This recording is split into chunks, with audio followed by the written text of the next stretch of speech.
వ్యాప్తంగా జరపాలని చెప్పి నిర్ణయించిన తర్వాత తెలంగాణ రాష్ట్ర ప్రజలకు మాట ఇచ్చిన తర్వాత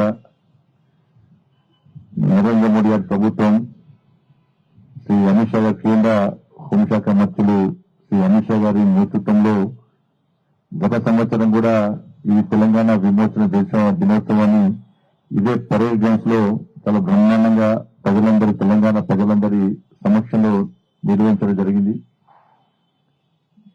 ఈసారి కూడా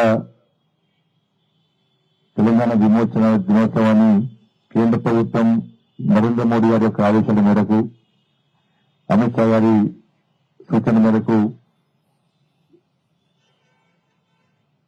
central tourism cultural tourism department శాఖతో పాటు హోంశాఖ కూడా దీని భాగస్వామ్యమై ఈ కార్యక్రమం నిర్వహిస్తున్నది. దానిలో భాగంగా ఈరోజు సెంట్రల్ బ్యూరో ఆఫ్ కమ్యూనికేషన్ వారి ఆధ్వర్యంలో ఫోటో ఎగ్జిబిషన్ ఈరోజు చాలా బ్రహ్మాండంగా ఉంది. ఫోటో ఎగ్జిబిషన్ దీన్ని ప్రజలందరూ కూడా ముఖ్యంగా అన్ని విద్యా సంస్థల యాజమాన్యాలు అన్ని కుల సంఘాలు కూడా ప్రత్యేకంగా ఈ ఫోటో ఎగ్జిబిషన్ చూడాల్సినటువంటి బాధ్యతను మనం గుర్తించాల్సిన అవసరం ఉంది. గత తరాన్ని మనం చూస్తున్నామంటే తెలుసుకుంటున్నామంటే భావి భారత తరాలకు రాబోయే తరాలకు ఒక నాంది వేసుకోవడమే, ఒక మంచి భావి తరాలకు నాంది వేసుకోవడమే. కాబట్టి ఫోటో ఎగ్జిబిషన్ లో తెలంగాణ ఉద్యమ సమయంలో నిజాం నిరంకుశ పాలనకు వ్యతిరేకంగా తెలంగాణ విమోచన దినోత్సవాన్ని ఎందుకు జరుపుకుంటున్నాం, మనం ఎందుకు జరుపుకోవాల్సి వస్తుందని చెప్పి ఈ ఫోటో ఎగ్జిబిషన్ ద్వారా పూర్తిగా అన్ని విషయాలను మనకు కళ్ళ కట్టినట్టుగా చూపడం చాలా అద్భుతంగా బ్రహ్మాండం కూడా. నిజాం నిరంకుశ పాలనలో ప్రజలు ఏ విధంగా ఇబ్బంది పడ్డారు, వాళ్ళ త్యాగాలు ఏంది, ఏ విధంగా అవమానపడ్డారు, ఏ విధంగా ప్రజలను రాచి రంపాన పెట్టారు, ఏ ఉద్యమకారుడు ఏ నాయకుడు ఆ రోజు తెగించి పోరాటం చేశారు, ఏ ప్రాంతంలో పోరాటాలు జరిగినాయి, ఏ విధంగా మనం విముక్తి మనకు కలిగింది, అన్ని విషయాలు కూడా మన కళ్ళ కట్టినట్టుగా ఈ ఫోటో ఎగ్జిబిషన్ ద్వారా మనం చూపెట్టే ప్రయత్నం చేస్తాం. ఎందుకంటే 70 సంవత్సరాల నుంచి కనీసం తెలంగాణ విమోచన దినోత్సవం గురించి చర్చించే పరిస్థితి తెలంగాణ రాష్ట్రంలో గతంలో లేదు.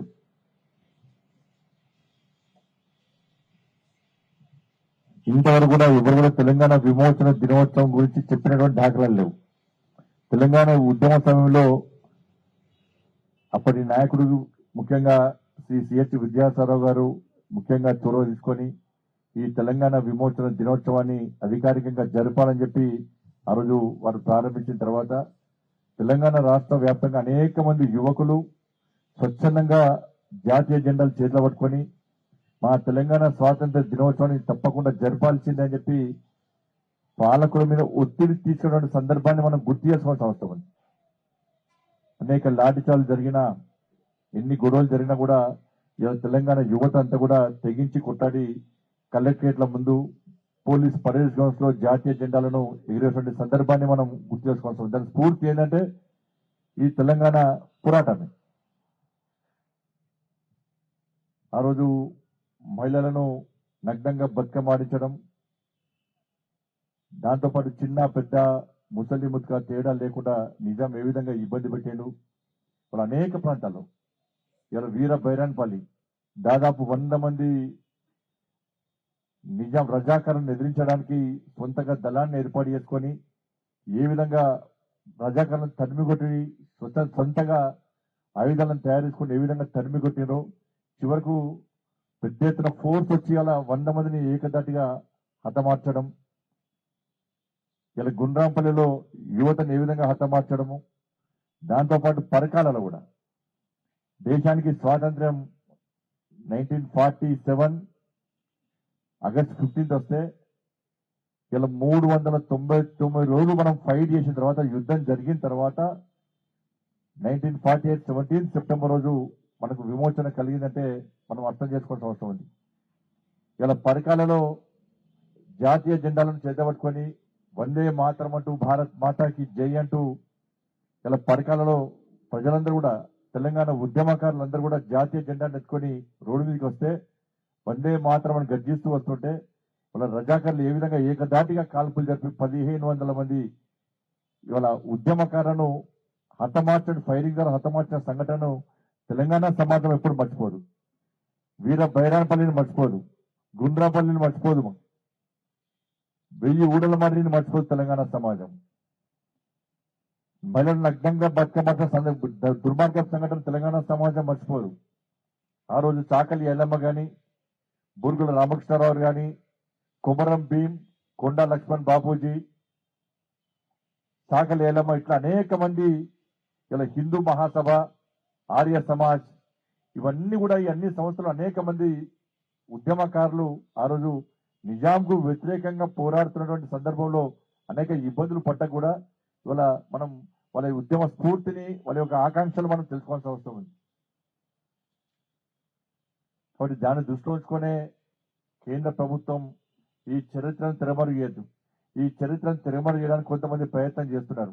ఇది నిజమైన స్వాతంత్ర మరో స్వాతంత్ర పోరాటం ఇది. కాబట్టి ఇటువంటి చరిత్రను రాబోయే తరాలకు అందించాలని చెప్పి ఒక విశాల దృక్పథంతో వాళ్ళ కేంద్ర ప్రభుత్వం, నరేంద్ర మోడీ గారి ప్రభుత్వం ఈ తెలంగాణ విమోచన దినోత్సవాన్ని జరుపుకుంటున్నది. దీని స్ఫూర్తి సర్దార్ వల్లభాయ్ పటేల్.